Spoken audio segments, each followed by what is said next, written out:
రోజా రోజా గారు మొన్న మాట అన్నారు సార్. ఏంటి సార్ రాజు యాదవ్ కాస్త అదే పొలిటికల్ ఇది లాస్ట్ క్వశ్చన్. రాజు యాదవ్ వైపుకి వెళ్ళిపోదాము. Okay sir. రోజా గారి దగ్గర నుంచి రాజు యాదవ్ దగ్గరికి వెళ్ళిపోదాం సార్. రోజా గారు వాళ్ళ ప్రాణం అనగా ఎంత పాపం, వాళ్ళు ఏదో చిన్న చిన్న జబర్దస్త్ స్కిట్స్ గట్ట చేసుకుని వాళ్ళకి భయం సినిమా ఇండస్ట్రీలో. ఎందుకంటే వాళ్ళదంతా పెద్ద గ్రూపు, బోల్డ్ సినిమాలు, బోల్డ్ హీరోలు. అందుకని చెప్పి వాళ్ళకి భయపడి వచ్చి వాళ్ళు ఏదో ఒక ప్రయత్నంగా వచ్చి చేస్తారు. వాళ్ళని అంత సీరియస్గా తీసుకోవాల్సిన అవసరం లేదు, వాళ్ళు చిన్న లైఫ్లు అన్నట్టుగా కామెంట్ చేశారు ఆవిడ. మీరేమో చూస్తే ఎండల్లో, దారుణమైన ఎండల్లో వెళ్ళి అంత కష్టపడి ప్రచారం చేసి వచ్చారు. ఈ రెండింటిని అసలు పబ్లిక్ ఎలా తీసుకోవాలంటారు సార్? అంటే మెగా ఫ్యామిలీలో సినిమాలు అంటే ఇప్పటివరకు ఎన్ని చేశాను మీకు తెలుసు. అక్కడ ఇండస్ట్రీలో ఎన్ని సినిమా మిగతా హీరోలతో అందరూ చేస్తున్నాను, అక్కడ చేస్తున్నాను. ఎస్. సో నేను ఎన్టీఆర్ గారితో చేశాను, వెంకటేష్ గారితో చేశాను, ఎస్, నాని గారితో చేశాను, మిగతా హీరోలందరితో చేస్తున్నా కదా సార్. ఆఫర్స్ ఇక్కడి నుంచి రావట్లేదు నాకు, ఇక్కడే కాదు కదా సార్, అన్నీ చేస్తున్నా. చిన్న ప్రాణాలు అంటే మరి చిన్న ప్రాణాలైనా కామెంట్లో తీసుకుంటా సార్, చిన్న కామెంట్లో తీసుకుంటా సార్. హీరో అవ్వడం వల్ల వచ్చిన అడిషనల్ అడ్వాంటేజ్ ఏంటి? లిప్ లాక్లు మినహాయిస్తే. ఒకసారి అడగండి సార్, అర్థం కాల. హీరో అవ్వడం వల్ల వచ్చిన అడిషనల్ అడ్వాంటేజ్ ఏంటి హీరోయిన్తో లిప్ లాక్లు మినహాయిస్తే? నేను హీరో అయినా చెప్తా సార్ ఆన్సర్.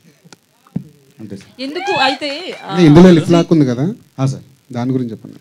అది సినిమా చూస్తే అర్థమవుతుంది సార్, ముందే చెప్పేదానికంటే. ఎందుకంటే అది సినిమాతో చూస్తేనే అర్థం, ముందు రివీల్ చేయలేని ఇది సార్ అది. దానివల్ల సారీ సార్. గారు అయితే కంటిన్యూటీ ఒక క్వశ్చన్. ఈవెంట్ స్టార్ట్ అయినప్పటి నుంచి కూడా లీడ్ రోల్ అంటున్నారు, కానీ హీరో అని ఎందుకు అనట్లేదు? నాకు ఫస్ట్ నుంచి అది ఇష్టం లేదండి. మేబీ నాకు ఆ బ్రెయిన్లో అలా ఉండిపోయింది. బట్ హీరో మీరే కదా మూవీలో, మెయిన్ లీడ్ అని త్రూఅవుట్ ఫుల్ క్యారెక్టర్. అదే హీరో అనుకుని చిన్న సినిమాకైనా సరే, అప్కమింగ్ హీరో అయినా సరే హీరో అంటారు. బట్ ఇక్కడ ఎందుకు అసలు యాంకర్ నుంచి స్టార్ట్ చేస్తే మీరు కావచ్చు అందరూ కూడా లీడ్ రోల్ అంటున్నారు? నాకు నిజంగా ఇష్టం లేదండి నాకు. ఎందుకంటే ఇక్కడ ఒక 60 ఏళ్ళు వచ్చిన మోకాలు నొప్పులతో ఉన్నా కూడా, బాడీ సహకరించకపోయినా కూడా, బీపీ షుగర్లు వచ్చిన ఒకవేళ ఆ ఏజ్లో కూడా క్యారెక్టర్లు, కామెడీ క్యారెక్టర్లు చేసుకొని ఒక ఫుల్ లెంత్ ట్రావెల్ చేయాలని నా కోరిక. సో నాకు దీని మీద అంత ఇది లేదు. కేవలం ఇది ఒక మంచి కథ, ఒక మంచి క్యారెక్టర్ ఉంది, దీన్ని చేయకపోతే మిస్ అయిపోతామేమో అని ఒప్పేసుకున్నాను. కృష్ణమాచారి గారు, సీను గారు, ఆల్ ది బెస్ట్ అండి. సార్ నేను మీకు పెద్ద వీరాభిమాని. ఏదైనా క్వశ్చన్స్ అడిగితే సింపుల్ అడగండి సార్. అసలు నేను అడగట్లేదు సార్, ఆల్ ది బెస్ట్ చెప్పడానికి మై తీసుకున్నాను. Thank you all the best చెప్తాం ఇద్దరికి కూడా. మీరు ఇక్కడికి రావడం నిజంగా థ్యాంక్ యూ సార్. సార్ ఎట్లా స్టార్ట్ అయిందండి ఈ జర్నీ మీది? నేను అసిస్టెంట్ డైరెక్టర్గా, అసోసియేట్ డైరెక్టర్గా వర్క్ చేశాను. నేను ఇది డైరెక్టర్గా. ఇది ఎక్కడ జరిగింది కదా? ఇది యథార్థ కదన్న? మహబూబ్ నగర్ సార్. మహబూబ్ నగర్లో. అచ్చా. ఓకే. సీను గారు అంటే నమస్తే సార్. నమస్తే సార్. ఏం లేదు, రాజు యాదవ్ మంచి సక్సెస్ కొట్టాలి, ఆల్ ది బెస్ట్. కాదు మీరు మళ్ళీ రాజు యాదవ్ అడగకుండా పొలిటికల్ అడుగుతున్నారని మీరు అనుకోవద్దు. అంటే మీరు అంటే వ్యక్తుల మీద అభిమానంతో వెళ్ళారా, లేదా ఆ పార్టీ మీద అభిమానంతో వెళ్ళారా అని పక్కన పెడితే, మీ వాటి మంచి చెడ్డలు, ప్రభుత్వాలు వాటి మంచి చెడ్డలు, వీటి మీద పూర్తి అవగాహన ఉందా? ఉంది సార్, కొంచెం ఉంది. మోరోవర్ అభిప్రాయం అనేది ఈ పార్టీలోకి, ఈ పార్టీ నుంచి నేను గెలిస్తే ఏం చేయగలను, ఏం చేస్తారు అన్న దాని మీద ఎక్కువ అవగాహన ఉంది సార్. ప్రస్తుతం కంటే వస్తే ఒకవేళ ఎలా ఉంటుంది, ఈయన పవన్ కళ్యాణ్ గారు వస్తే ఉంటుంది. ఎందుకంటే ఆయన నీతి నిజాయితీ గురించి, ఆయన వ్యక్తిత్వం గురించి తెలిసిన వాడుగా ఈ స్టెప్ వేసాను సార్, ప్రచారం గురించి అంతా. అంటే మీరు ఒక పార్టీని గెలిపించమని కోరుతున్నారు అంటే ఇంకో పార్టీని ఓడించమని కోరుతున్నట్టు కదా? అలా ఎందుకు అనుకోవాలి సార్? అంటే మరి వీళ్ళు గెలిస్తే వాళ్ళు ఓడిపోవడమే కదా సార్. ఇప్పుడు ఐపీఎల్లో ఇప్పుడు ఒక ఎస్ఆర్హెచ్ నేను చేసి చెప్తున్నానంటే ఆర్సీబీ ఓడిపోవాలి కాదు సార్, దీని మీద అభిమానం ఎక్కువ ఉంటుంది సార్. అదే దీని మీద అభిమానం ఎక్కువ ఉంటుంది సార్. నేను కాదనట్లేదు సార్. ఇప్పుడు మీరు జనసేనని గెలిపించండి అంటే మీరు జనసేన మీద అభిమానంతో జనసేన గెలిపించమంటున్నారు, తప్పులేదు. మీరు వ్యక్తి మీద కావచ్చు, పార్టీ మీద ఉండొచ్చు.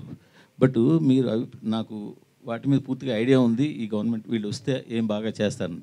సో అదే టైంలో వాళ్ళు బాగా చేశారో చేయలేదో అవతల వాళ్ళు మీద ఐడియా ఉందా మీకు? నేను దాని గురించి ఆలోచించట్లేదు సార్. కేవలం ఈయన వస్తే బాగుంటుంది, ఈయన గెలవాలి అని కోరుకునే వ్యక్తిని సార్.